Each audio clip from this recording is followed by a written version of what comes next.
¿No has visto la película de Doctor Cable y Jim Carrey? No. Tienes que verla.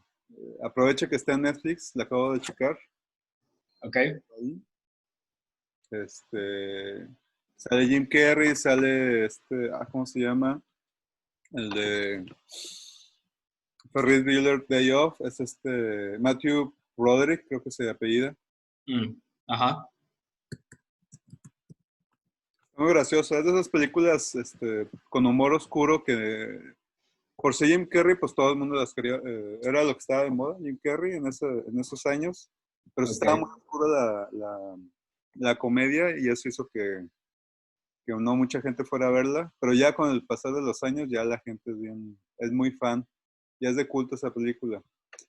Y tiene una muy gran escena, que es lo que ahorita te estaba platicando antes de que pusiera a grabar, que sale la canción de Jefferson Airplane, Somebody to Love, ahí la hace karaoke. Cuando el karaoke todavía no era algo tan popular, Ok. más como que de nicho, de gente media... Digo, no era algo común el karaoke en las fiestas. Es algo que veías en las películas, pero no es algo que Sí. veías acá acá en la colonia todas las noches. ¿Qué te pareció el disco? ¿Cómo se llama? Ah, Es el segundo. sí.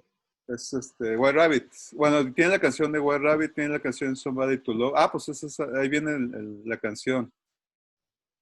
Es el segundo. Es sobre este Sí. estilo, igual que la canción. Ah, ok. Sí, pues está, o sea, me gustó la música. Tiene un estilo, bueno, o sea, las diferentes canciones tienen diferentes estilos que ya había escuchado antes. O sea, no es como un estilo muy nuevo para mí, pero me gustó mucho. O sea, sí tiene como, pues tal vez incluso la mitad del disco me gustó bastante. Pues es ya la psicodelia de los 60, es el 67, 68. No, sí, el 67. Es el momento, es una banda de San Francisco, igual que Grateful Dead. Es el momento en que la música, bueno, estadounidense, porque la inglesa pues iba para otro lado, pero parecía que iban en caminos muy, muy iguales. Este, Estaba en San Francisco Grateful Dead, estaba Jefferson Airplane y pues estaba este gran movimiento de, no, sí hippie, pero también justo en esa ciudad, un gran movimiento de drogas, muy fuerte. Ahí les pegó bien, bien duro. Y pues se fue repartiendo a través de los meses y de los años hacia todos Estados Unidos. Este, entonces, ese disco y Grateful Dead también encapsulan muy bien este momento en la historia anticultural de Estados Unidos. Chécalo, te lo recomiendo bastante. Y pues también está, pues te fijas, esto es el mismo año que el disco de Velvet Underground Anico. Sí, Pues algo totalmente diferente. Una cosa en Nueva York y otra cosa en San Francisco. Es otro giro. Pero, eh, pero iban encaminados hacia la anticultura, iban encaminados hacia música más pesada, hacia la psicodelia, a- bueno, el rock and roll, iban avanzando en el rock and roll. Pero bueno, oye, ya no supe si viste El Silencio de los Inocentes. sí, la vi. ¿Qué tal? Está buena, o sea, vi que la producción es muy buena. La trama también, pues, es la continuación de Dragón Rojo. Sí, sí, aunque salió primero Silencio de los Inocentes, en la historia es primero Dragón Rojo. Sí, ¿Qué tal sí, la actuación de ya más joven? ¿Viste ya más joven Anthony Hopkins? sí. Y pues, Pues sí, o sea, sigue siendo él, Hannibal es el asesino y Aníbal Caníbal. sí, y pues trata de investigar al otro asesino Búfalo. que, que es el que le pone las mariposas en la garganta a las personas que asesina. Sí, que es la que aparece en la portada de la película. Sí, sí, de hecho. Eh, y qué curioso que es una calaverita que en la foto de la portada no es, no es una calavera. Si te acercas y la ves, si te acercas y le haces zoom, es una pintura no, es una fotografía de Salvador Dalí, que Ah, formó ok, el rostro de una calavera con unos desnudos, con unas modelos. Las ok. acomodó y formó la calavera, el cráneo humano. Y es esa la imagen que agarraron, la hicieron chiquita y la pusieron ahí en la portada de la película, pero Mm, no dentro de la película. Dentro de la película sí sale este, la, la mariposa bien, con la forma de caramelo. ¿Y, sí. ¿y qué tal Jodie Foster? Pues bien, o sea, en general las actuaciones de la película me gustaron, o sea, pues bueno, Anthony Hopkins ha actuado en demasiadas películas y pues hay que reconocer que es un buen actor. ¿Y a Jodie? ¿Ya la conocías, a Jodie? ¿A Jodie Foster? Creo que la había visto en alguna película, pero no recuerdo en cuál. Tiene varias. Panic Room, se le fue muy bien Panic Room. También la de bueno, pues se hizo famosa con la de Taxi Driver. Ahí sale de unos 14. Ah, sí es cierto, la de Taxi Driver. Ahí salió Sí, y tiene muy buenas películas. Ya había ganado el Oscar antes de hacer esta, El Silencio de los Inocentes. Una película un poquito más fuerte, más para mayores de edad. Bueno, también sí. El Silencio de los Inocentes también es para mayores de edad. Oye, ¿y qué opinas del villano, de este Buffalo Bill? Está Todas las interesante. O estructuras sea, dramáticas que le ponen al personaje. es que, o sea, supongo que para en ese entonces era un tipo de asesino, o sea, la personalidad del asesino era completamente distinta a lo que se tenía. O sea, supongo que en ese entonces así fue.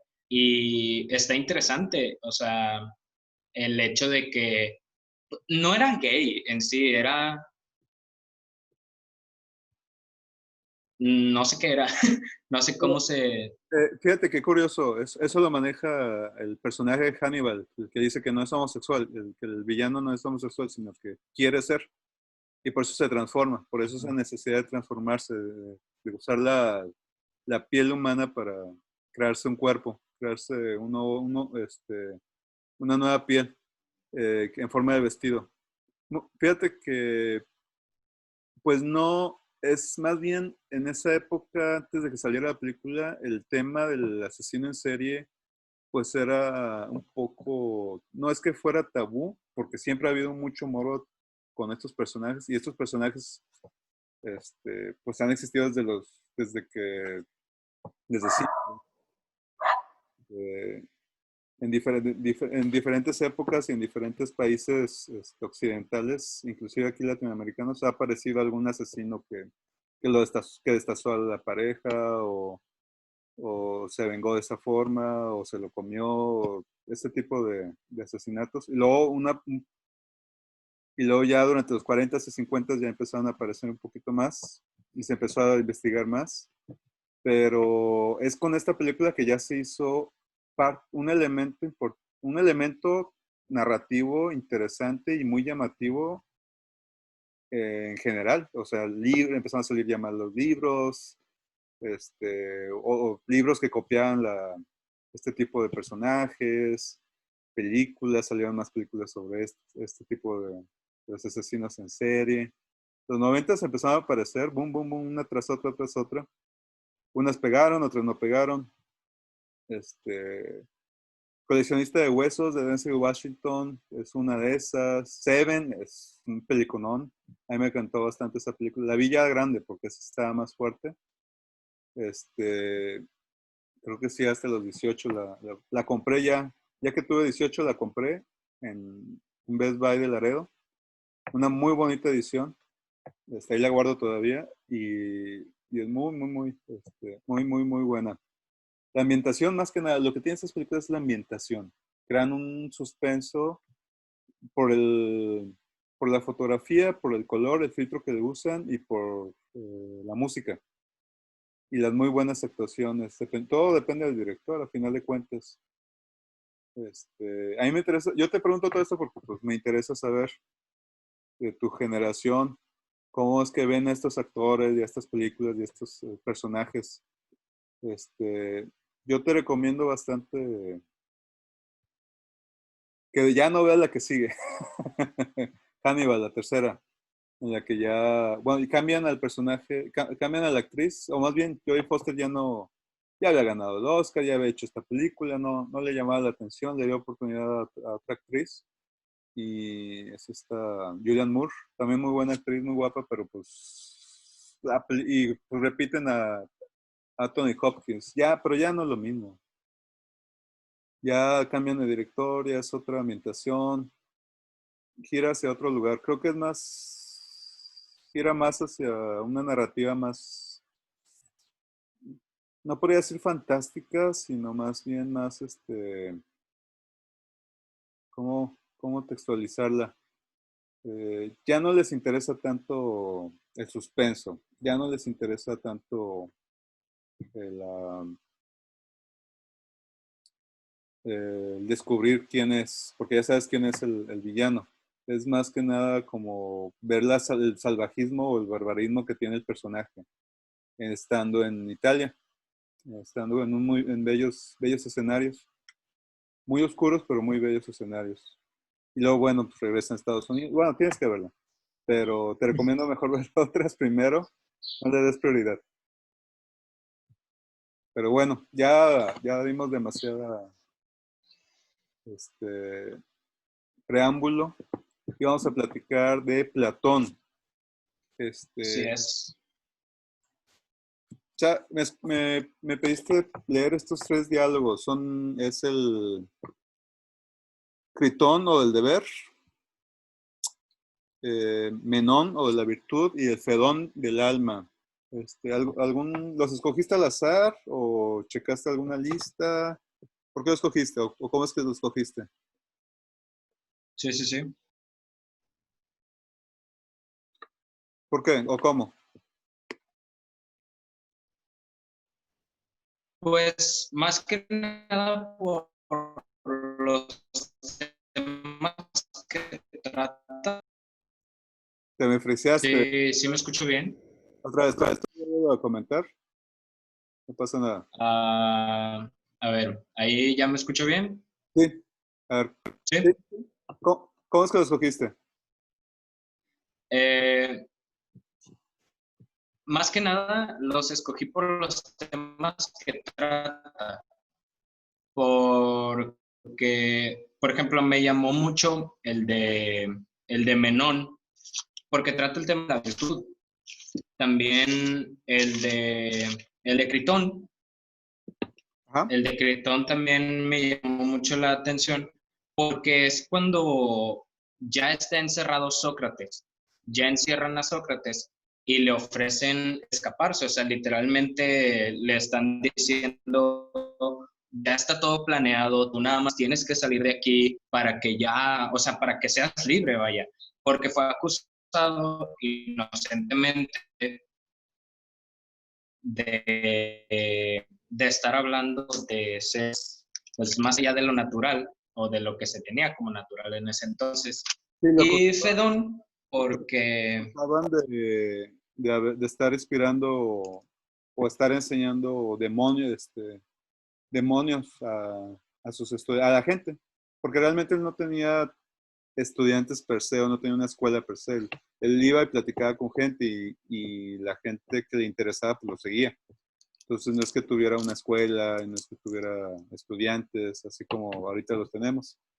Es más, o no, y a poco, él tampoco se considera un sofista, que en esa época los sofistas eran los que vivían de, de educar, de enseñar este tipo de cosas, de estos, pues no es, no filosofía, pero sí de temas de física, matemáticas, del origen de las cosas, etcétera. Eh, y pues los filósofos siempre se han considerado enemigos de los sofistas, pero pues son parte de la filosofía de la cultura griega. ¿Qué más? Y pues ya por último está Fedón, que pues es el triste, ¿no? El,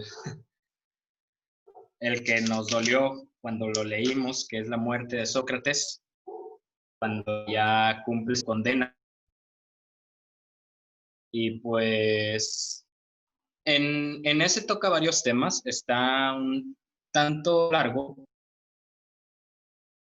mucho, pero sí es un tanto extenso Pues el es, diálogo, en pero pues general, sí, o sea, sí, dime.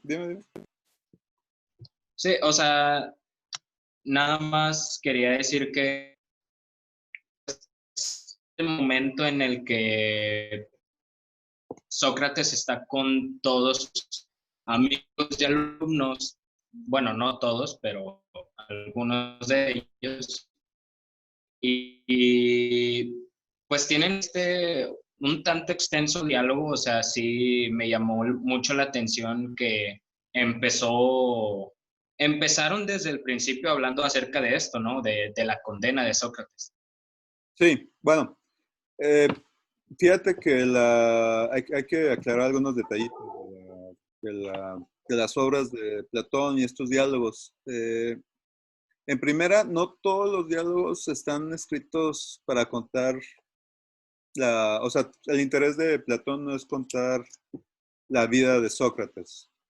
Se utilizan momentos específicos de la vida de Sócrates para hacer su diálogo, el que es previo a su muerte o después de su muerte o justo antes de que lo maten, pero no es por, pero no,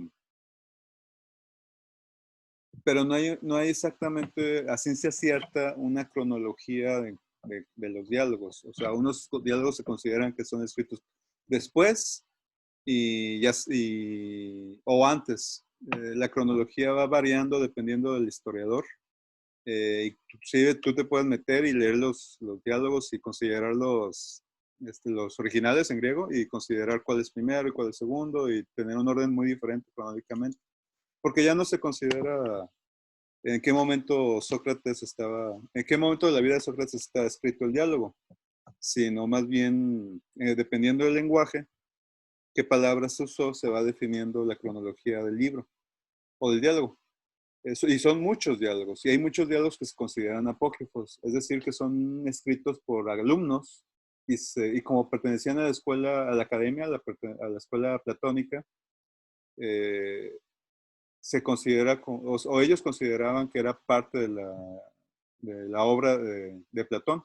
Ya en la actualidad algunos no se consideran así, son apócrifos. Pero te digo, hay historiadores o filósofos filósofos historiadores que cambian. O sea, algunos opinan que este sí pertenece a la obra general de Platón y otros dicen, no, ese es apócrifo, ese no lo escribió él. Pues más que nada por el estilo, por las palabras, por las conclusiones a las que llega. Esos son los que determinan más que nada si es o no platónico el diálogo. Pero bueno, más bien de Platón, porque de que es platónicos son platónicos. Pero con lo que te había contado de Parménides, se repite esa cuestión de que como funda una escuela, hay ciertas características o hábitos tipo de doctrina, tipo secta, entonces es común o es posible que haya pasado que sus alumnos, ya que haya fallecido Platón, pues cambian los escritos o los modifican, o escriben los suyos o en conjunto y le ponen que eso es de Platón. Entonces, hay que leerlos con eso en mente siempre. Pero de todas formas, como que hay un estándar, hay una generalización de que varios diálogos de Platón sí son de Platón. La República, por ejemplo, el Menón, porque mantiene en esencia más bien, mantiene la esencia de la filosofía de Platón. Entonces eso siempre hay que tenerlo en cuenta. Al leerlos, ya que los lees todos, ya uno tiene ya la posibilidad de decir, ¿sabes qué? Hace no muy platónico, pero está interesante. Pero bueno, empezamos con el chico, con Critón. ¿Me oyes? Sí, sí, sí. Bien, ¿te acuerdas de qué trata?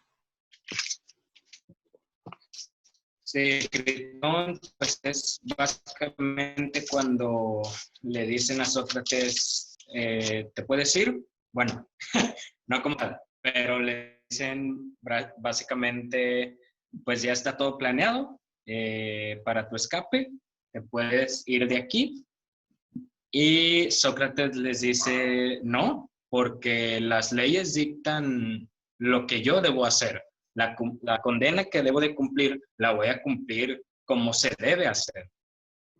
Y no...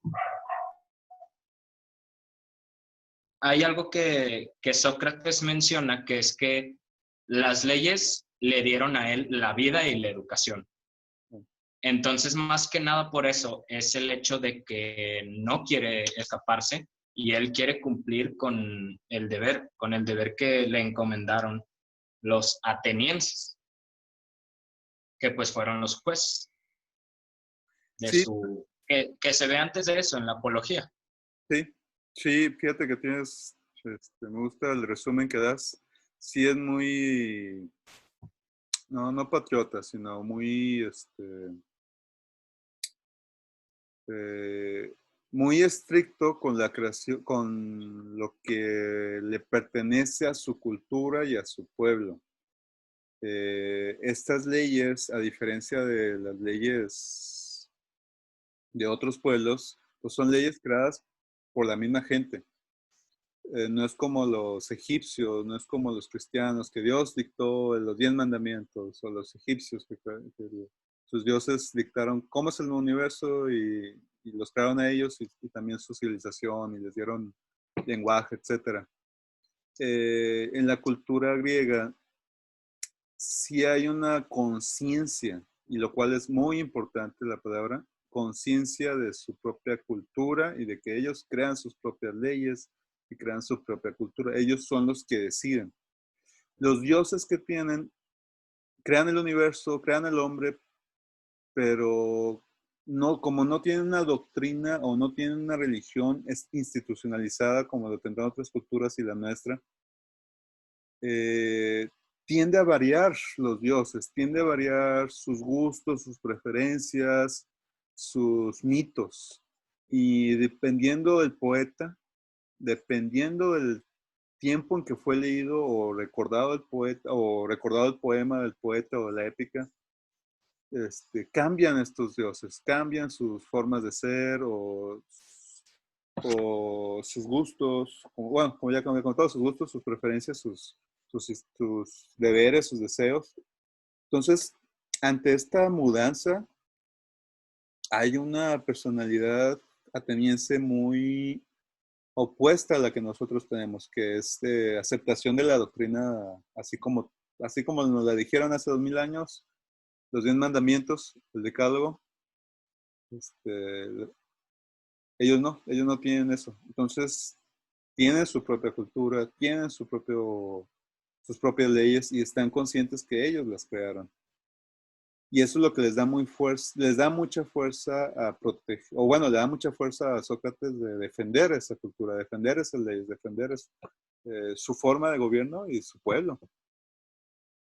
Y es algo que se repite mucho en Platón, está muy presente. Y como este diálogo, Critón o del deber, es un diálogo se considera el diálogo, un diálogo de la juventud de Platón, se siente o se cree o se considera que es más socrático y está muy presente esta forma de ser de Sócrates. Entonces, lo más seguro es que Sócrates tenía esta idea y la comparte Platón, porque la aprendió de él, de forma directa.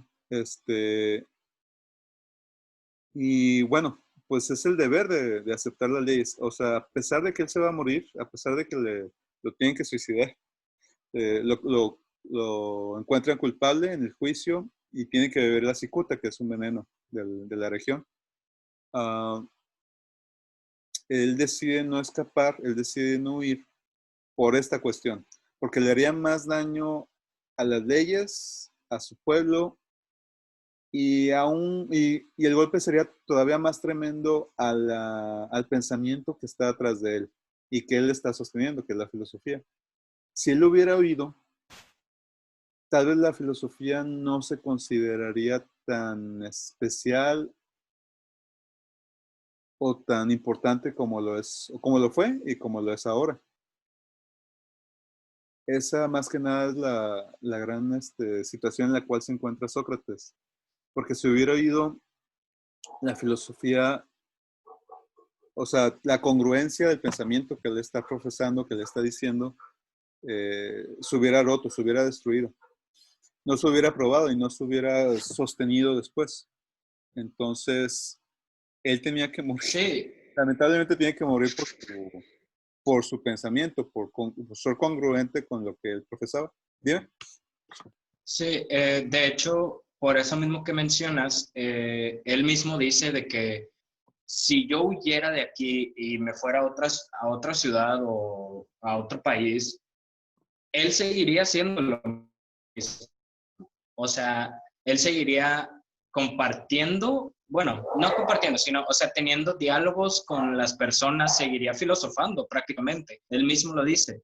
Y, y pues sí, o sea, tienes razón, si hubiera escapado, pues igual y no se tomaría la importancia que actualmente se toma acerca de la filosofía. Pues Sócrates es el mayor representante de los clásicos. Entonces, él de cierta forma da a los demás, a los filósofos que estuvieron después de él, da a todos ellos como esa línea de pensamiento crítico, como racional. Así es. Fíjate que vamos a leer un pequeño pedacito en el cual ya está concluyendo. Que si haces lo que has resuelto, o sea, escapar, si faltas a las leyes, no harás tu causa ni la de ninguno de los tuyos ni mejor, ni más justa ni más santa, sea durante tu vida, sea después de tu muerte. Pero si mueres, morirás víctima de la injusticia, no de las leyes, sino de los hombres. En lugar de que si sales de aquí vergonzosamente, volviendo injusticia por injusticia, mal por mal, faltarás al pacto que te liga a mí. Dañarás a una porción de gentes que no debían esperar esto de ti. Te dañarás a ti mismo, a mí, a tus amigos, a tu patria. O sea, la justicia es justa, las leyes son justas, el gobierno es justo. Los injustos y los maliciosos son los hombres. Ellos son los que usan y manipulan las leyes y la justicia, que son ideales, que se deben de permanecer eternos, que permanecen más bien eternos para Sócrates y Platón. Son esos ideales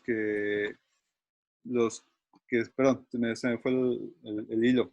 ¿Qué? Los hombres son los maliciosos, los hombres son los injustos. La justicia no lo es. Son ideales que son eternos, son inamovibles y siempre perseveran. Entonces, vamos a morir a miles de generaciones y siempre va a estar la idea de justicia, siempre va a estar la idea de virtud, siempre va a estar la idea de deber. Entonces, eh, es muy interesante que tenga esta conciencia política y esta conciencia del deber Sócrates y Platón, porque no es una justicia en la cual el interés propio esté por encima de los demás, sino que el interés de lo que están construyendo, que es su filosofía, que es su pensamiento, pero también el de las leyes y del gobierno, lo que está por encima de los demás. Hay que proteger lo que hemos creado. No nada más hemos creado filosofía, hemos creado este gobierno, hemos creado este pueblo, hemos creado esta cultura. No es el hincha que va y se pelea con de Liverpool, que se pelea con los de Milán o de París, etcétera, o o el mexicano que se pelea con los gringos, o los gringos que se pelean con los canadienses y los chinos o los rusos.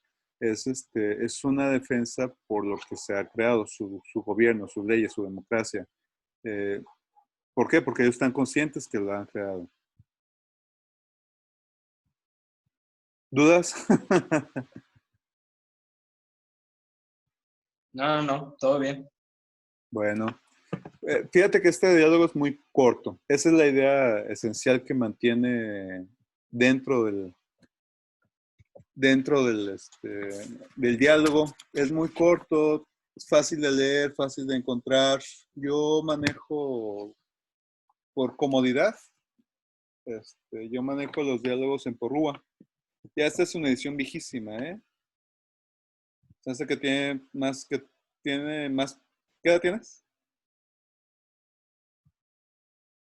17. No, ya. No, es más grande que tú, ¿eh? Esta edición es Yo, 2000. yo lo tengo con la editorial Boeck. Lo tengo aquí y es la apología, Critón, Fedro y Fedón. Muy bien. Yo, si voy a recomendar una edición en español, es el Gredos.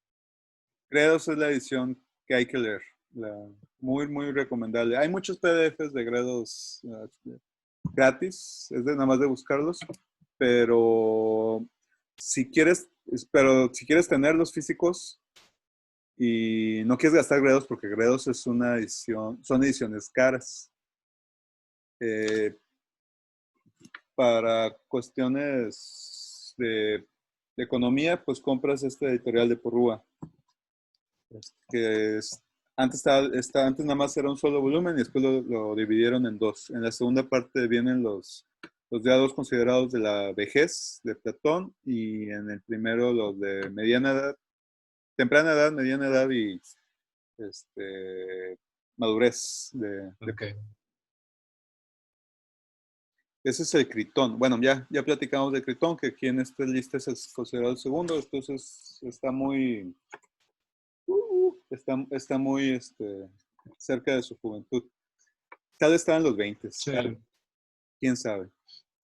El que sigue es uno muy conocido, es muy famoso, es muy discutido y está siempre en la palabra cuando se habla de Platón, Menón, o de la virtud. ¿Qué te pareció el diálogo? Pues es corto y se me hizo interesante, o sea, la forma de explicar de Sócrates de cómo es que la virtud sí es enseñable, porque lo hace a través del ejemplo de las figuras, a través del ejemplo de un cuadrado, que de hecho lo dibujé por aquí, no sé si se ve por ahí. Ahí ponlo bien que no se mueva. Ahí se ve más o menos. Ahí está bien. Sí. Ajá, ¿y luego? Entonces lo explica a través de ese cuadrado y empieza a decir que, bueno, por ejemplo, ahí es donde Sócrates menciona que él no enseña, sino que hace que se dé cuenta que los demás ya saben. Las personas con las que dialoga, él a través de preguntas hace que ellos mismos se respondan sus dudas. Lo que me llama mucho la atención y se me hace un poco chistoso es que en muchos de los diálogos, Sócrates empieza a hablar de un tema y pues de ahí pues de las ramas salen otros subtemas, pero entonces él, para hablar de esos subtemas, él les dice, con los que dialoga, les dice, entonces, ¿cómo debemos investigar esto? O sea, el subtema del tema principal. Y todos le contestan, pues dímelo tú, ¿cómo debemos investigarlo? Entonces ahí es cuando ¿Quién se Sócrates escapa? empieza a hablar,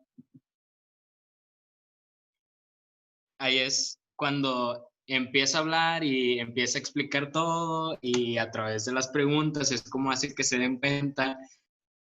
Y pues me parece chistoso ese punto que da ahí entre lo que yo quise destacar, que son algunas frases o algunos pequeños fragmentos del diálogo, es, si quieres en cambio la virtud de la mujer, no es difícil responder que es necesario que ésta administre bien la casa, conservando lo que está en su interior y siendo obediente al marido. Pues eso ahorita pues sería una locura decirlo, o sea, estarías abriendo un diálogo enorme y obviamente te refutarían por completo ese comentario, pero pues en ese entonces así era. Bueno, Y bueno, sí hay que estar conscientes de que estos textos son escritos 300, 200 años antes de Cristo. sí, claro, Una cultura obviamente patriarcal. Eh, sí, por el otro lado, quitando el elemento de género, pues sí hay que administrar bien la casa. Sí claro, sí, sí, sí, cuando estás en pareja, sí debe haber alguien o los dos, o dependiendo de la situación de cada uno, o de cada familia o de cada pareja, sí debe haber alguien que se encargue de administrar, porque si no, lo que son las cuentas, lo que son la limpieza de la casa, lo que es la comida. Digo, en tu casa estoy seguro que pues tiene que haber comida y cena, desayuno, comida y cena constantemente, ¿sí o no? claro, Hay alguien que tiene que administrar toda esa situación. Y pues hay que hacer súper, hay que pagar la luz, hay que pagar el internet, hay que pagar el agua, hay que pagar el gas. Entonces, y bueno, hay que pagar los impuestos de la casa, el impuesto del carro, etcétera. Entonces, sí se tiene que administrar. Entonces, por el otro lado, pues son cosas que también hay que saberlas, digerirlas y poderlas traer a este contexto al que estamos. Porque sí, sí hay que reconocer que pues es otra cultura, es otro contexto muy diferente y sí, más antiguo, obviamente, mucho más antiguo. sí, En esta época pues había esclavos y tal vez no sean los esclavos de grilletes que tenemos en mente cuando pensamos en esclavitud, luego lo pensamos en, en Estados Unidos, en los negros y que los llevaban en cadenas y moría el 60-80% de los negros que llevaban en cada barco. Y luego ya igual los tenían trabajando y no les pagaban y los trataban como querían, los violaban, sacrificaban, los mutilaban, etcétera, etcétera. Los trataban horrible. Y ahora pues sí, todavía parece que todavía los tratan igual. Pero es una esclavitud, la esclavitud griega es una esclavitud en la que les daban hogar, les daban educación, les daban comida, vestimenta. Ellos brindaban, los esclavos brindaban un servicio, que es como si tú tuvieras trabajadores o sirvientes dentro de la casa o en tu negocio. O sea, el esclavo era el que te hacía las cuentas, el esclavo es el que te traía los productos, el que te llevaba los productos con el mercader o al puerto, etcétera. O sea, es el trabajador, sí, pero la gran diferencia es que el trabajador de esa época, que es el esclavo, no podía decidir con quién casarse, no podía escapar de su situación. Era muy difícil escapar de la situación de esclavo. Si eras mujer y tu dueño tenía deseo sexual, pues tenías que atenderlo. Era muy común tener hijos con esclavas. De hecho, Aristóteles, el hijo que más quiso y al que le dedicó su ética, es hijo de una de sus esclavas. Entonces, no, sí es una esclavitud diferente a la que pensamos, muy diferente a la que pensamos, pero no, no es esa de grillete, pero tampoco era Claro. de que les iba bien, no era de que pudieran escapar de su condición. Ese era el problema. Sí, sí, Este, claro. pero sigamos hablando del Menón. O bien, vamos a empezar a hablar del Menón. Sí, Pues trata de qué. pues el tema es la virtud Y es y Menón, de, está platicando con Menón y están tratando de descifrar qué es la virtud. La idea de Menón es de que pues el hombre bueno, el hombre útil, el hombre que sepa hacer bien las cosas y que tiene el poder de hacer bien las cosas también. La sí, utilidad es un elemento muy importante en la ética de la cultura griega, el poder hacer bien algo, como el artesano o como el navegante, o sea, ahí está la virtud, el hecho de que pueda hacer bien las cosas, el agricultor, el gimnasta, etcétera. Pero es muy interesante lo que habías comentado de las matemáticas. ¿Qué pasa ahí en la trama? pues básicamente eh, le habla a uno de los servidores Sí, los clavas, ese llamado. de Menón. Entonces le habla y él le empieza a través de preguntas, le empieza a mostrar que él sabe que, que pues, por ejemplo, suponiendo aquí, él da este ejemplo como tal, aquí en el cuadrado, ¿sí se ve el cuadrado o no se ve? Sí, ¿Sí? se ve bien. Ok, aquí, un cuadrado, por así decirlo, es un pie y este mide otro pie. Entonces, él mismo da el ejemplo de que si yo necesitara que esto midiera 8 pies, Ajá. ¿qué tan grande debe ser? Entonces, dibuja otra línea y va dibujando líneas alrededor del cuadrado y dentro del cuadrado para que el sirviente o el servidor de Menón se dé cuenta de que él sabe también cómo es que la geometría en ese entonces funcionaba e incluso funciona actualmente. Sí, sí, sí, no. O sea, se trae un esclavo que no sabe matemáticas, no está educado y lo hace dibujar en la arena este, este cuadrado y ya le empieza a explicar esta cuestión de, pues la idea es hacerlo más grande. Y él, por puras preguntas, va deduciendo ante la necesidad. Fíjate qué curioso, ante la necesidad, pues él empieza a deducir, él empieza con lógica, con la lógica que ya le dio del cuadrado y de que esto es un pie, pues ya deduce.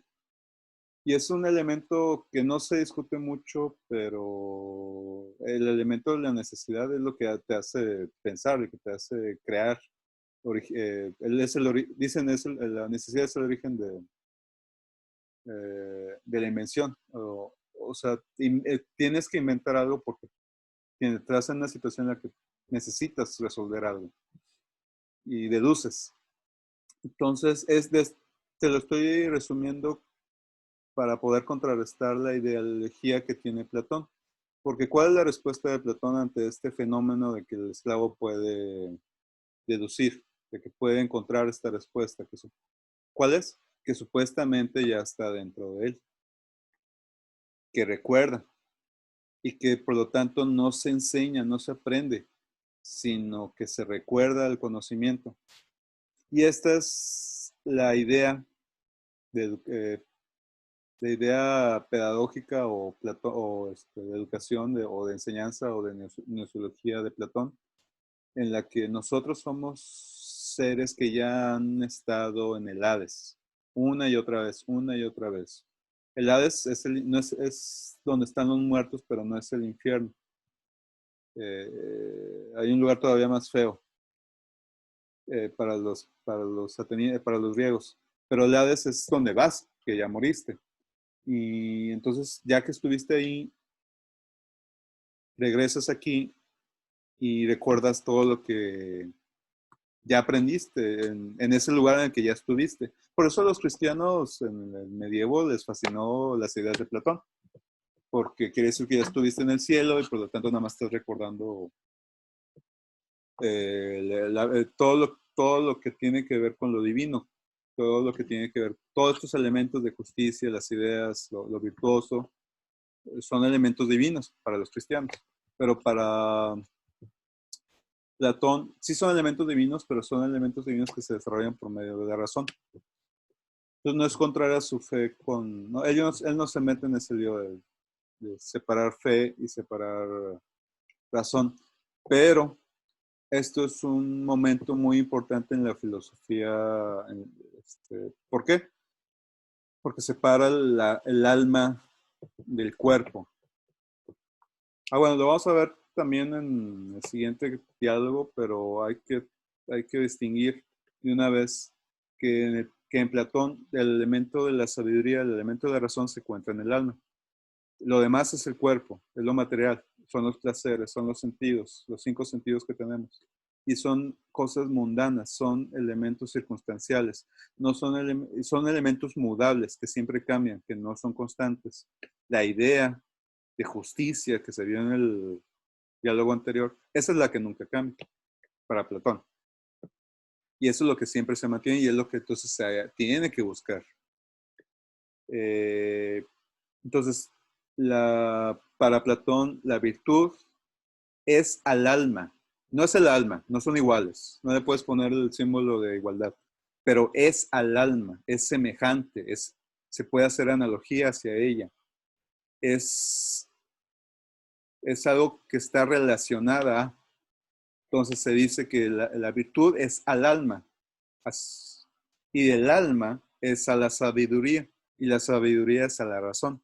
No son cosas iguales, pero son elementos parecidos y semejantes o que tienen contacto y relación. Así se le dice, así se usa ese lenguaje cuando se maneja este tipo de objetos que no son lo mismo, pero tienen esa semejanza o tienen esa relación.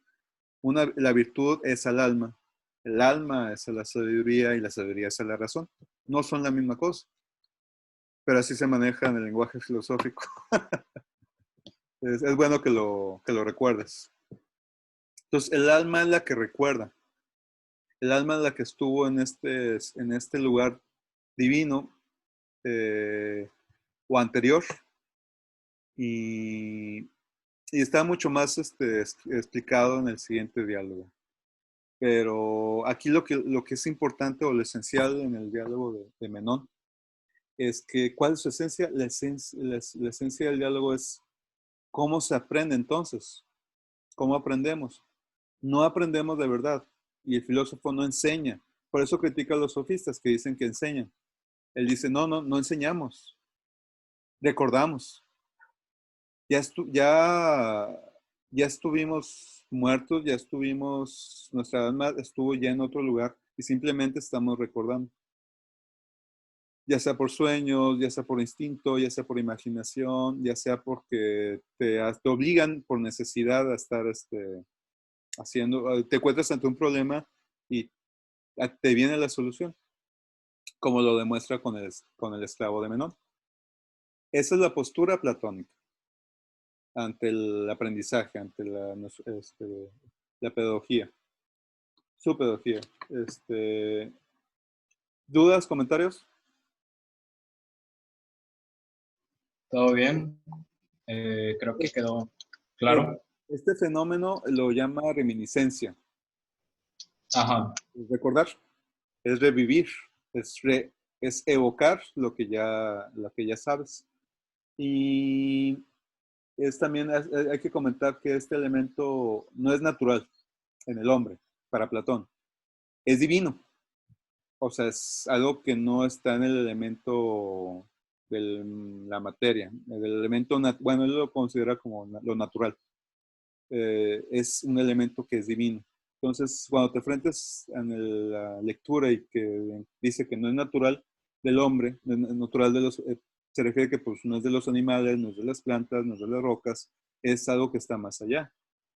Es lo divino. Y bueno, creo que eso es lo esencial de este diálogo. Pero es un diálogo muy divertido, porque mantiene esta situación del esclavo, te hace sacar así como tú dices, sacar la libreta y sacar la pluma y hacer el ejemplo que da. Y mantiene, pues, o bueno, aparece esta idea muy platónica, o bueno, más bien la teoría platónica de que nosotros recordamos. Y, y también hay que comentar el tema de la reencarnación. Aquí no lo explica, aquí no lo habla, aquí no lo menciona. Sí en el que sigue que vamos a platicar, pero hay que recordar que la, la religión griega, perdón, no necesariamente cree en la reencarnación, pero sí hay vestigios. En el orfismo, que es su religión, no es una, como ya he comentado, no es una doctrina estricta, es el conjunto de creencias dentro de su cultura que están consciente o inconscientemente ahí presentes siempre. Entonces, como no hay un escrito que te diga exactamente cuál es toda la doctrina de su religión, es como la japonesa o la china antes de Confucio. O sea, hay una mezcolanza de creencias dependiendo de la región. Y sí se comparten muchas cosas, se comparten los dioses, obviamente, el nombre de los dioses. En la Hélade, Grecia no se llama Grecia. Grecia, ellos la llamaban Hélade. En la Hélade, pues había esta forma de pensar que algunos creían en la reencarnación, algunos no. Algunos tenían oráculos, y era muy común que fueran al oráculo o a un santuario a rezar y pedirle obviamente a los dioses, pero también pedir sabiduría, conocimiento o predecir alguna situación. El oráculo era un vidente, ya sea por las drogas, ya sea porque realmente veía algo, o ya sea porque inventaba algo, o ya sea porque realmente tuviera una conexión, quién sabe. Había siempre un oráculo que podía ser un niño, podía ser un viejo, podía ser alguna persona con defecto físico o inclusive mental, este, y lo veneraban. Estaban, por lo general, en los varios templos que había, pues lo mantenían ahí. Y pues claro que había monjes y claro que había sacerdotes y sacerdotisas que más que nada cuando había un gobierno con mayor poder, ya mantenía, digo, había que agradecer el poder a un dios. Y ya, por ejemplo, lo que aparece en las lecturas de la Ilíada, la Odisea, pues hay templos dedicados a ciertos dioses y tienen sus sacerdotes o sacerdotisas y también tienen su oráculo. Es una estructura que sí aparece en la religión de los griegos, pero no es que haya el mismo templo o el mismo dios estuviera en cada pueblo, sino que se repartía. Se cree que cada pueblo tenía su propio dios. Pues Atenas, ¿cuál sería la divinidad que protegía a Atenas? Pues Atenas, la diosa de la sabiduría, la mujer que nunca fue tocada y será tocada por los hombres. De hecho, por eso la relacionan con la filosofía, y por eso hacen la broma de que pues todos los filósofos son frenzoneados por la bella Atenas, porque ella es virgen y será virgen para siempre y nunca será poseída por ningún hombre. Y es igual en el sentido de que pues, el hombre nunca posee realmente la sabiduría completa, nada más logra vislumbrar algunas ideas. Pero sigamos, ¿alguna duda de esto que hemos visto, platicado? No, todo bien, todo correcto. Bueno, entonces vamos con el Fedón, que como que ya le dimos una pequeña introducción. ¿Qué te acuerdas en qué momento estaba el Fedón o qué hay en la trama del Fedón? Pues es la lamentable muerte, el triste hecho que pues es la muerte de Sócrates, el día en que ya finalmente cumple la condena y pues tiene un tanto extenso diálogo con sus amigos, bueno, con algunos de sus amigos y algunos de sus, pues no estudiantes directamente, pero que aprendieron algo de él. Sí, Eh, dime. no, no, no, adelante. Sí, ya en este diálogo, pues Sócrates está muerto y están recordando una, lo que comentó Sócrates antes de morir, pero por la estructura, por la extensión, por la idea esencial dentro del diálogo, iba a decir poema, eh, pues se considera que esta obra pues es más platónica, es más ya de su madurez, por lo tanto ya podemos decir que ya este es Platón.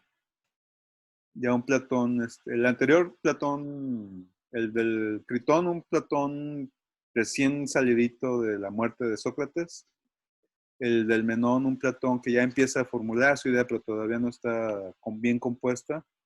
Y de este ya podemos decir que ya está compuesta, ya es un Platón maduro. Básicamente por esta situación de que ya dentro del diálogo ya es más complejo. Ya se asentan muy bien las ideas o ya las explica más, que pues trata de la naturaleza del alma para Platón. ¿Qué alcanzaste a leer? ¿Qué quisieras comentar o recordar? Pues por aquí tengo algunas igual frases. Casi siempre recalco algunas frases o pensamientos que llamaron mi atención o que son importantes recalcar. Escribí, cuando examina las cosas por sí mismas sin recurrir al cuerpo, tiendes a lo que es puro, eterno, inmoral.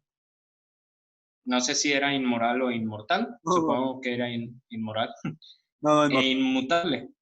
inmutable e inmortal. Sí, y como es de esta misma naturaleza, se une a ello. Entonces cesan sus extravíos y siguen siendo siempre la misma, porque se ha unido a lo que jamás varía. Este, eh, del alma, es al que se le llama sabiduría. Así es, del alma. Entonces, aquí hay que mencionar que este es un momento muy importante en la historia de la filosofía, porque se separa lo que es el cuerpo y el alma. Es algo con lo cual la filosofía, porque es importante porque la filosofía medieval se encuentra con esta situación y también separa el cuerpo y el alma. El alma es algo relacionado sí a la razón, pero a lo divino. Eh, ¿Por qué? Porque se considera que se mantiene, es inmortal, se mantiene después de la muerte y regresa para los platónicos, regresan al Hades y para perdón, los griegos y para los cristianos pues regresa al paraíso, regresa con Dios. Eh, el cuerpo es el elemento que muda, es el elemento que depende de su circunstancia, es el elemento que no es constante, que va a morir, que tiene esta naturaleza de estarse autodestruyendo poco a poco, o sea, la vejez, por lo tanto va a morir. Entonces, esa es esa separación, pues va a afectar bastante la mentalidad y la cultura de los 2 milenios por venir hasta la fecha. Entonces, no se considera el elemento del cuerpo, del sujeto, de los sentidos, de lo emocional, de lo sensual, como un elemento puro o positivo, sino es pecado, ya en la cultura cristiana, en la religión cristiana. Aquí en este momento, pues no es considerado un pecado, pero sí es considerado, en los griegos no es considerado un pecado, pero sí es considerado algo inmoral, algo que degrada a la persona. No es una persona que representa elementos virtuosos, sino elementos viciosos. O sea, una persona que se deja llevar por la bebida, que se deja llevar por la lujuria, por sus deseos más mundanos o más primitivos, por la ira, por la venganza, por el coraje que le puede tener a cualquiera, o que es afectado fácilmente por lo que le dicen, no tiene la templanza, no tiene la prudencia de una persona que quiere ser o que quiere que sean que quiere que Platón sea, perdón, que los filósofos tienen que representar, que es un ser prudente, un ser con templanza, un ser con razón, un ser con lógica, un ser con sabiduría, que busca más la castidad, que busca más iba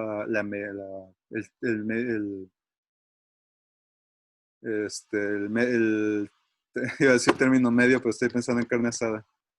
El camino medio, la armonía o, no, o más bien, no la armonía, porque eso es aristotélico, y es budista también. Es más que nada irse por el aspecto de la razón, el aspecto de la virtud, el aspecto o sea, ser completo, no ser, sí tienes que ser casto, no lo manejan como tal, pero sí lo mencionan. No comer, no dejarse llevar por la gula, no robar, no matar, etcétera. No hacer daño a la gente, no hacer daño a la ley, no hacer daño a tu pueblo, no hacer daño a tu cuerpo, ni en materia, ni en el alma. O sea, no tampoco decirte cosas negativas a ti mismo. Entonces, si es una mentalidad, o si es una doctrina, o más bien, de esta filosofía sí hay una doctrina que sí ataca bastante el elemento del cuerpo. Pero bueno, sigamos. ¿Qué más recuerdas o continúo con otra idea?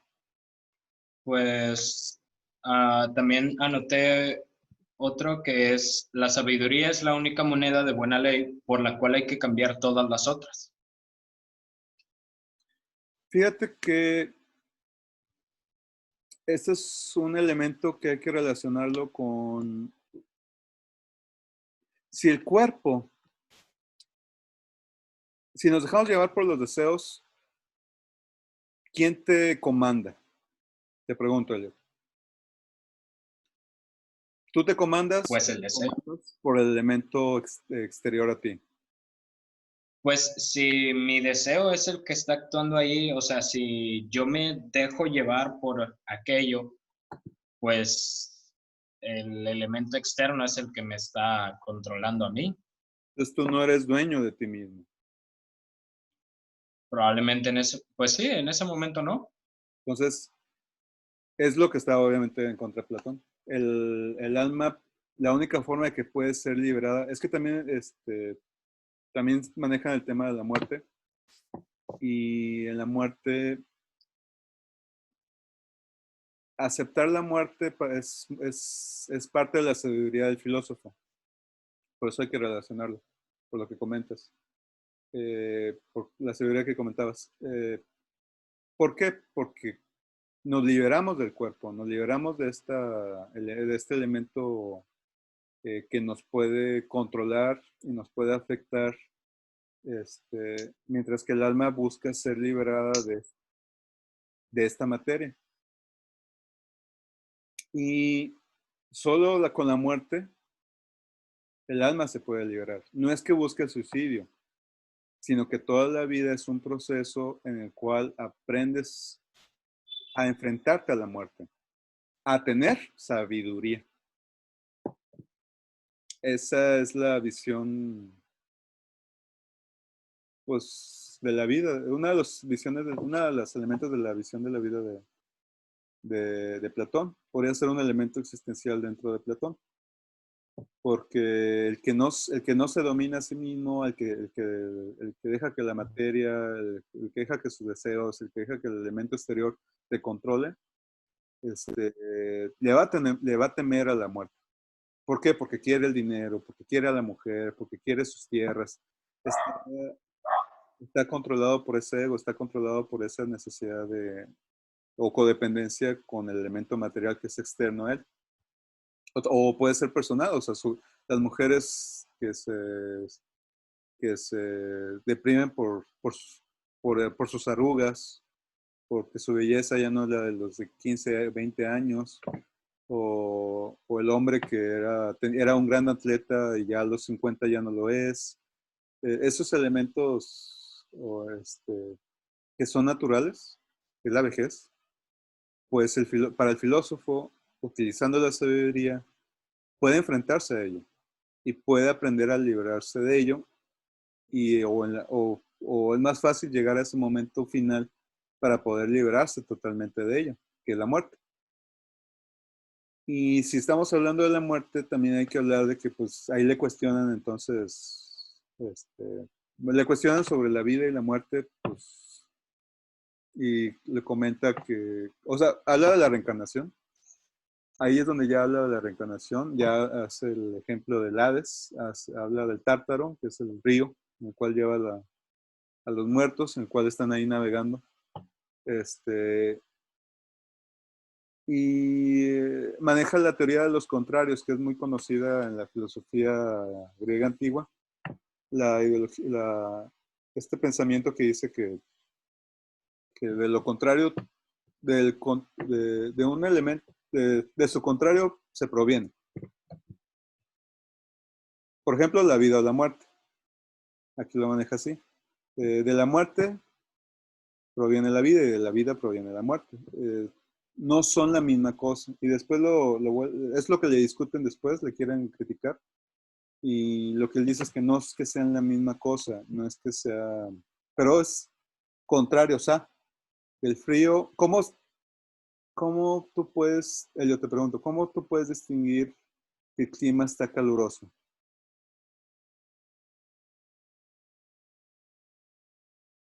¿Ahí estás? Te me friseaste. ¿Cómo compruebo qué, perdón? ¿Cómo Eh, compruebas que está caluroso afuera? pues por la sensación que mi cuerpo obtiene, ¿Cómo sabes que ese es calor? porque no es frío. A partir de un contrario puedes reconocerlo. Si no existe el blanco, ¿cómo sabes Ajá. que existe el negro? Si no existe lo bueno, ¿cómo sabes que existe lo malo? A partir de los contrarios reconocemos. Es algo muy básico de cómo es que conocemos el elemento de buscamos los límites, sondeamos qué es lo que podemos tocar y qué no tocar, pero también cómo son las cosas. Y si una cosa es pequeña, es porque otra cosa es grande. Y la idea lo que le interesa a Platón es la idea que está atrás de. Entonces es la idea del contrario. Si yo como distingo que uno es hombre y que uno es mujer, obviamente viéndole sus partes, pero reconociendo que existe un género que es el femenino y reconociendo que existe un género que es el masculino. Este, arriba, abajo, este, bueno, perdón, sabroso o con sabor feo. Entonces, buena película, buena canción, mala canción. Siempre hay un contrario o hay un elemento contrario y proviene uno del otro. Y se encuentran en la naturaleza gracias a su contrario. Pero sigamos. ¿Dudas de eso? No, no, no, todo bien. Este, bueno, entonces vamos a recapitular un poquito las ideas. Sí. Platón divide lo que es el cuerpo y el alma. El placer del cuerpo, pues domina. Si domina al alma, estás atrapado. Y la única forma es la liberación. Y la sabiduría, que es la que busca el filósofo, es la preparación ante esa muerte, ante esa liberación. Entre más sepas y más preparado estés, más fácil también te vas a poder liberar del elemento del cuerpo, el elemento del placer o del placer del cuerpo. Él cree en la reencarnación, pero no es la reencarnación budista o de la India, en la cual lo reencarnas según hay una, no es la budista, no es la cabala, no es la rueda de la, ay, ¿cómo se llama esta rueda? Bueno, no es la rueda del hinduismo en el cual estás moviéndote según las reencarnaciones y a veces estás arriba y a veces estás abajo. Estás aprendiendo, estás evolucionando, tu alma está evolucionando, tu espíritu está evolucionando y vas subiendo niveles y categorías. No ese es el elemento, sino simplemente regresas a vivir. No es que haya, no maneja una evolución del alma o del espíritu, en la cual ya vas a convertirte en algo mayor, que es el nirvana para los budistas. No, es una reencarnación en la cual cuando regresas del Hades, porque ya estuviste ahí, no dice por qué regresamos, no dice para qué regresamos, no son temas que le interesan o que maneje aquí. Simplemente regresamos del Hades y cuando estamos aquí, recordamos. Y esa es la forma de aprender. Y la forma de enseñar no es, como ya se manejó en el Menón, no es de que yo te digo las cosas y tú ya las aprendiste, sino que yo te hago recordar las cosas por medio del diálogo, por medio de la mayéutica o de una dialéctica, ante una necesidad de recordar. Entonces, ¿qué más? La idea de la igualdad. Fíjate que está interesante esta idea. Él trata, cuando hace la analogía de que pues, la vida viene de la muerte y la muerte viene de la vida.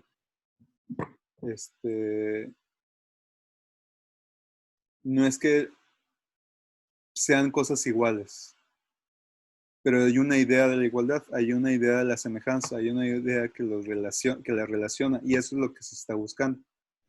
No llega al final de este tema, es nada más, lo usa para poder defenderse de lo que le andan preguntando.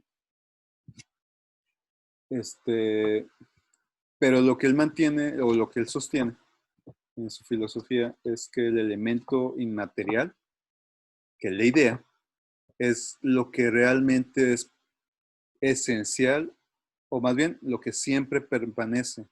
Las cosas que pensamos y que son por necesidad de lo que está fuera de nosotros, cambia, porque cambian las necesidades y cambian los contextos, cambia la circunstancia, pero siempre se debe de mantener, o curiosamente siempre se mantiene una idea, la idea de justicia, la idea de igualdad, la idea de libertad, la idea de felicidad, la idea de Dios, la idea de lo divino más bien. Y eso hace que, por lo tanto, para el filósofo no sea atacar o entender la circunstancia en la cual se está enfrentando. Ese es solo un primer elemento. Lo que le interesa realmente es lo que es lo inmaterial. Aristóteles lo llama lo metafísico. Aristóteles, que es alumno de Platón, pues, lo maneja así, pero ya lo platicaremos después. Para Platón es la idea. A él lo llama la idea. Y es esa esencia que ya te había dicho. Para Aristóteles la esencia, pero es fácil para mí explicar que se refiere a un elemento que siempre está, que es constante, que es inmaterial, que no lo podemos ver, que no lo podemos tocar, según Platón, pero que siempre se mantiene. No importa el país y no importa el tiempo, siempre está la idea de libertad, la idea de igualdad, la idea del hambre, la idea de la necesidad, la idea de lo bello, de lo feo, la idea de que existe el origen de algo, o que existen los contrarios, o que existen los diferentes tamaños, etcétera, etcétera, etcétera, etcétera. Eso es lo que más le interesa a Platón. No, o sea, si lees un libro, si lees El silencio de los inocentes, el libro, o si ves la película, no le interesa que mató, no le interesa cómo los mataba, le interesa qué es lo que hace que sea así el personaje, el villano. O sea, qué es lo esencial, qué es la idea, qué es lo que lo motiva. Si ves una obra de teatro, la moraleja, que está ahí atrás, al final, esa es la idea, eso es lo que le interesa a Platón. Si ves, si escuchas una canción, o bueno, si lees un poema, una imagen central, en el poema, una imagen poética que se mantiene constantemente. ¿Cuál es esa? Esa es la idea. Esa es la esencia para Aristóteles y sería la idea para Platón. No sé si me estoy explicando bien, Elliot. Sí, sí, sí, sí. Y fíjate que es algo que yo, eso al aprenderlo cuando estaba estudiando filosofía, me ayudó mucho a estudiar, y a entender y a comprender los filósofos. Y es algo que recomiendo que se haga. Buscar la esencia, buscar la idea del autor, del filósofo. O sea, por ejemplo, agarras cualquier autor, Nietzsche, y él maneja muchas cosas, mucha crítica a la modernidad, mucha crítica a la religión cristiana, pero es machista, pero es misógino, pero es fascista, racista. Pero entonces, ¿cuál es la esencia? ¿Cuál es la idea? ¿Qué es lo que hace que defina todo su pensamiento, lo bueno y lo malo? Y eso es lo que hay que atacar, eso es lo que hay que buscar. Si lo quieres criticar, pues es lo que hay que atacar. Si lo quieres entender, es lo que hay que buscar cuando lo lees. Y es algo que yo recomiendo a cualquiera que estudie filosofía, es algo que siempre se debe buscar.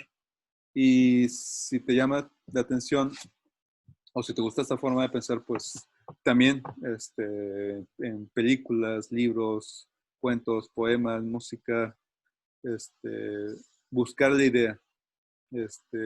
Decía Beethoven que no es hay una historia detrás de cada una de sus canciones y esa historia expresaba una emoción. Esa era la idea o la esencia para Beethoven. En, en, este, en Hamlet, cada personaje tiene una emoción que lo sostiene y al mismo tiempo que le da virtudes, le da vicios y todo siempre va a terminar en matanza, en tragedia. Por esa emoción. Entonces, ¿cuál es esa emoción? Y esa es la que define el personaje y es la que define la moraleja de la historia. Eh, y cuando ves una película, aunque sea nueva, por ejemplo, Star Wars, ¿viste la última de Star Wars? No, de hecho no he visto ninguna de Star Wars. Tenemos que corregir eso. Tienes que ver por lo menos el episodio 5. Ok, Pero estaría fabuloso que vieras la 3, perdón, la 4 y la 5. Y si ya no ves ok. nada más, no hay ningún problema.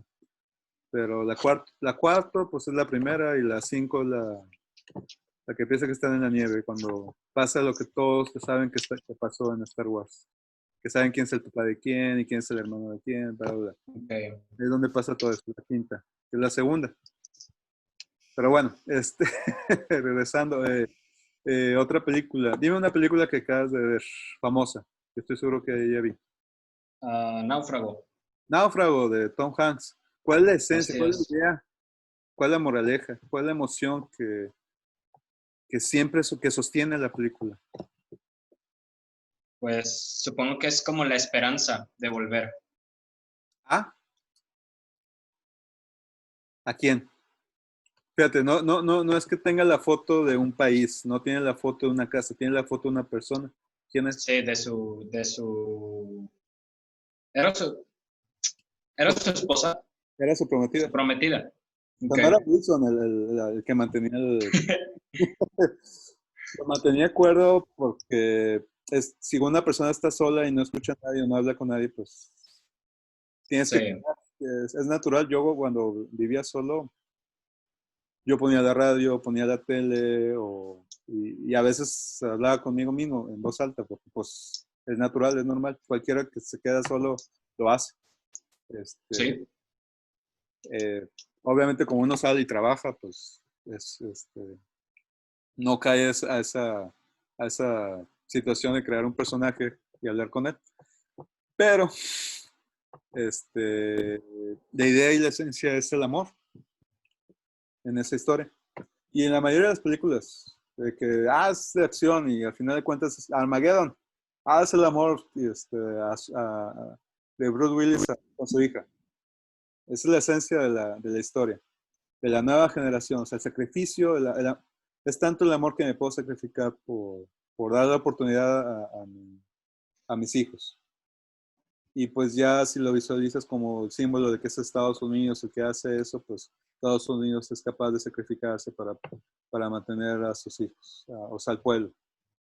Ya ahí te metes a los símbolos y a los mitos que tiene la película.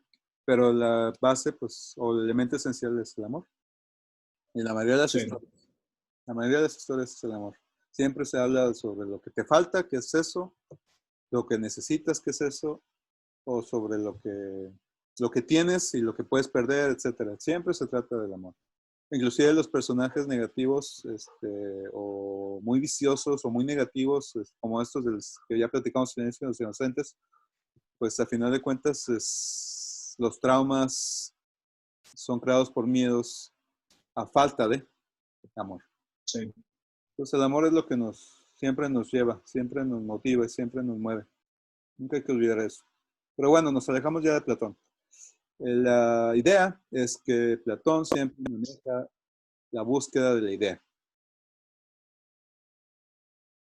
Y en el Pedono del alma, explica que el alma está dividida, perdón, el ser humano está dividido por cuerpo y alma. El alma es a la sabiduría, el alma es a la razón, el alma es a lo bueno, a lo virtuoso. Es un elemento inmaterial. Este, es, es, este, es, es algo que gobierna si nosotros entendemos, reconocemos, filosofamos, adquirimos sabiduría. Es el elemento que va a poder gobernar sobre el elemento corporal. Y es una idea que se mantuvo y que se mantiene hasta la actualidad, porque ya quien no comprenda que la razón hace que deduzcas, que aprendas, que definas, que decidas, pues ay, ay, ay. Pero ya hay filósofos que están discutiendo este elemento y ya están, o más bien desde el romanticismo, ya se está discutiendo que la razón sea el origen de todo. Porque si yo, imagínate, yo como filósofo estoy, bueno, lector de filosofía, yo no me considero, bueno, licenciado en filosofía y lector de filosofía, pero no me considero un filósofo. Considero que el amor es el elemento que nos motiva y nos mantiene, y no la razón. Yo estoy más pegado al romanticismo. Es muy importante. Kierkegaard también está muy apegado al romanticismo. Uh, es una revolución del pensamiento, es al principio del siglo XIX, es una revolución del pensamiento en el que la razón la bajan y el elemento emocional lo suben. Romanticismo no se refiere a que en amor o a romance, a las películas románticas o a la poesía romántica. No, el romanticismo es elevar los elementos que se consideraban ideales en la época romántica. De ahí viene el término romanticismo, perdón, de la época de los romanos. No, se me fue. Por ahí viene la palabra, del romanticismo viene de los romanos. Buscan los ideales de las emociones, buscan los ideales de los elementos que no están a la luz dentro del ser humano. Claro que la ira, claro que el amor, el deseo, los celos, hacerlos vivos, hacerlos presentes, sacarlos a la luz. Eso es el romanticismo. Pero ya estoy adelantándome bastante. Yo me siento más apegado a esa postura. ¿Y por qué? Porque el pensamiento en el cual separa el cuerpo y el alma, separa la razón y las pasiones, es un elemento que dentro del cristianismo se convierte en el pecado, en que la razón otorgada por Dios te debe lograr evitar el elemento carnal. Pero el elemento carnal es lo más humano es tan humano y tan real como cualquier otro, como la razón. Entonces, es importante el debate, es importante la paradoja, es importante esta complejidad que tenemos en el cual eh, tenemos lógica, buscamos la razón, buscamos la sabiduría, pero también hay cosas que nos dominan, que es que es el exterior y son los placeres del cuerpo. O sea, la bebida, que sepa bien, o sea, ¿cómo vas a comer? Así de fácil. No nos metamos con elementos de lujuria, metamos con el simple gula. ¿Cómo vas a comer y que no sepa bien? ¿Tú comerías algo que no sepa bien, Elliot? Pues no, Igual te alimenta, pero que no sepa bien. claro. Es imposible. Si no sabe bien, no nos lo comemos y buscamos algo que sepa bien. O lo hacemos nosotros. Y eso no es eso es un elemento del cuerpo, de las sensaciones, no de la gula, pero sí del placer. Sí, claro. Eh, o escuchar una buena melodía, escuchamos melodías y nos transportan o nos llevan o se nos ocurren ideas o nos hacen sentir más cerca con nosotros mismos, inclusive con el elemento espiritual, o nos hacen recordar cosas de nuestra infancia, o de vez en cuando se nos ocurren ideas para estar escuchando música. Entonces, el elemento sensorial, el elemento del cuerpo, pues es algo necesario para esta vida y para enfrentarnos a ella. Y es algo básico. Y pues también en el amor, en las relaciones de pareja, pues el elemento carnal no es lo único, pero es un elemento importante en la pareja. Este, pero están las cuestiones que hay que discutir ya después de esto del romanticismo, que ya en su momento las platicaremos. Aparecen con Kierkegaard, pero él todavía es muy cristiano, él todavía es muy moral, él todavía es muy filósofo kantiano. Entonces se defiende, lo critica, pero critica más a Hegel. Él se enfrenta más a Hegel que a Kant. Y pues obviamente la filosofía de Descartes, que es de la cual proviene Kant y la cual promueve toda la modernidad, pues sí separa el elemento racional con el elemento del cuerpo, tajantemente. Pues que es una continuación de la separación del cuerpo y del alma cristiano, que es la continuación de la separación del cuerpo y la mente, el alma en Platón. De ahí proviene todo esto. ¿Dudas, preguntas? No, todo bien. Pues ya se me hace que se me acabó el parque. O sea, no se me ocurre. Es que es la esencia del fedón y del alma. Sí. ¿Algún comentario final? ¿Dudas? Pues no, yo creo que pues invitarlos a los que nos estén viendo, que pues lean estos diálogos, estos y otros diálogos más acerca de los temas que hoy en día se pueden dialogar también de una manera profunda y con bastantes subtemas alrededor de ellos. Y ya nada más hacer esa invitación. Muy bien. Sí, también pues comentarios, dudas, aclaraciones. Yo me puedo equivocar, obviamente. eh, y, y también, también pues agradecer, si nos están escuchando y ya, obviamente ya pasamos de la hora, ni siquiera sé cuánto llevamos. Esta vez no puse el cronómetro, pero pues, si nos están escuchando, felicitaciones de aguantarme, de aguantarnos. Que han llegado hasta a este minuto. Pero pues muchas gracias, Elliot. Me hiciste recordar me hace recordar mis años de facultad y pues Platón yo lo empecé a leer antes de entrar a la carrera.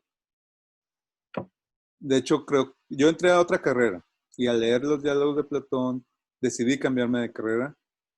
Nada más que me tardé por un mes. Si lo hubiera hecho un mes antes, no hubiera perdido un semestre, pero perdí un semestre por tardarme ese mes. Pero pues me hace recordar eso, me hace recordar, me da la nostalgia. También me hace recordar lo mucho que me gusta Platón, lo muy cercano que yo me siento con la filosofía platónica, aunque la critique o aunque no esté 100% de acuerdo con ella, pero porque está presente lo mucho que yo discuto en mí, o peleo en mí, o yo le he dicho a mis compañeros que yo me considero existencialista platónico. Y hay algo ahí que obviamente tengo que construir, pero me siento muy cercano a Platón, pero al mismo tiempo me siento muy cercano a los existencialistas. Y los existencialistas del siglo XX y Platón no se llevan. Y creo que ese es el elemento lo cual que me motiva, esa complejidad o esa paradoja de que hay elementos contrarios dentro de todas las personas y esos elementos contrarios nos hacen tomar las decisiones que tomamos o cometer los errores y cometer los aciertos que tomamos. No creo que exista una regla, una ley, una doctrina, o una llave que siempre, con la cual siempre estemos bien, con la cual siempre estemos correctos. Yo no pienso de esa forma. Al contrario, yo considero que algunas cosas sí son al azar, o tal vez, quién sabe, este, pero, pero el caos es parte de nuestra vida, y el caos es Bueno, parte de nuestra mente, y el caos es parte de nuestras emociones, al mismo tiempo que el orden es parte de nuestra vida, es parte de nuestra mente y es parte de nuestras emociones. Entonces, esa complejidad, esa paradoja que está dentro de nosotros, es importante es dialogar entre esos dos elementos. Platón sí separó tajantemente el cuerpo y el alma. Los cristianos también. Descartes la mente y el cuerpo. Pero, pero no me convence. ¿Por qué? Porque me hace un ser más humano y más feliz cuando esos dos elementos se compaginan y funcionan al mismo tiempo o como si fueran dos engranes, cuando los dos giran entre sí y se conectan y dialogan, me siento más a gusto, me siento más feliz, siento que las ideas vienen, siento que, o de repente las ideas vienen, o más bien, con eso fusiona mi mente, con eso es cuando realmente siento y pienso que construyo mejor las cosas, o actúo mejor, o vivo mejor. Entonces no estoy totalmente de acuerdo con esta mentalidad de separar. Estoy más a gusto con la mentalidad de vivir con esta diferencia, con esta paradoja. El bien y el mal, el elemento masculino y femenino que todos tenemos, el, el deseo, la, la búsqueda de control y de orden, el dejarnos llevar por las creencias, el dejarnos llevar por los mitos, pero al mismo tiempo confrontarlos, pensarlos, deducirlos o, o darles luz para sacarlos a la luz y evidenciar sus horrores y nuestros errores. Entonces, bueno, ya después platicaremos más de estos temas, ya hablando con filósofos más modernos. Estoy adelantando mis ideas y mis críticas. No debería hacerlo. Pero bueno, Elliot, muchas gracias. Qué bueno que estamos haciendo esto y hay que seguirlo haciendo. así es. Gracias a ti por, pues, por esta sesión que me agradó mucho, me gustó. Qué bueno, qué bueno. Ojalá que los que siguen también te hagan sentir placer. Pero bueno, platicamos. Hasta luego. Claro Gracias. que sí.